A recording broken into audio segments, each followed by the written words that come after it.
Hello guys, welcome to my channel. তো guys আজ তোমাদেরকে দেখাবো গাইজ রেড বটম কোথা থেকে করতে হয়। তোমরা দেখতেই পাচ্ছ ফায়ার অপশানটা রেড হয়ে আছে। ম্যাচে যাওয়া যাক গাইজ, কেমন হেড লাগে দেখা যাক, ঠিক আছে?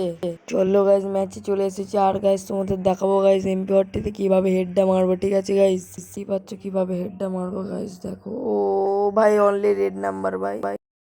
মনে হয় গাইজ এই ম্যাচটাতেও হেড মারবো গাইজ, দেখা যাক হেড মারতে পারবো কিনা গাইজ, দেখতে থাকো। চলো গাইজ দেখা যাক। তো গাইজ ওই দিকটা যাবো গাইজ, চলো ভাই যাচ্ছি।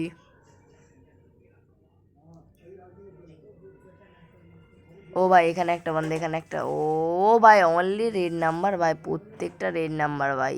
তো গাইজ লবিতে যাওয়া যাক। তো গাইজ লবিতে চলে এসেছি গাইজ, তোমাদেরকে দেখাবো গাইজ। তোমরা দেখতেই পাচ্ছ ওয়েপনটা ক্লিক করবে গাইজ, সাইডের ডিজার্টের ছবিটা ক্লিক করবে গাইজ। তোমরা দেখতেই পাচ্ছ আমার M10টা ক্লেমড হয়ে আছে গাইজ।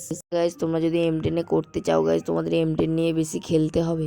আর গাইজ তোমরা দেখতেই পাচ্ছ গাইজ আমার UMPও ফুল হয়ে আছে, ক্লেমড হয়ে দেখাচ্ছে গাইজ। এটা UMP নিলেও আমার রেড বটম হবে। আর গাইজ এখানে অনেকগুলো গান দেখতে পাচ্ছি, MP40ও ক্লেমড হয়ে আছে গাইজ। মধ্যে গাইজ আমার G118টাও ক্লেমড হয়ে গেছে গাইজ। আর গাইজ তোমরা যেই বন্দুকটা রেড বটম করতে চাও গাইজ, সেই গানটা নিয়ে বেশি খেলতে হবে গাইজ। ম্যাচে প্রত্যেকটা ড্যামেজ বা কিল করতে হবে, ওই বন্দুকটা নিয়ে খেলতে হবে গাইজ। তোমরা যেই বন্দুকটাই করতে চাও রেড বটম। আর গাইজ রেড বটম নিলে গাইজ তোমাদেরকে তো দেখালাম গাইজ, প্রত্যেকটা ভাই রেড নাম্বার। যদি ভিডিওটি ভালো লেগে থাকে তবে লাইক করে চ্যানেলটিকে অবশ্যই সাবস্ক্রাইব করে নিন, নাহলে এই ধরনের ভিডিও মিস করে যাবেন।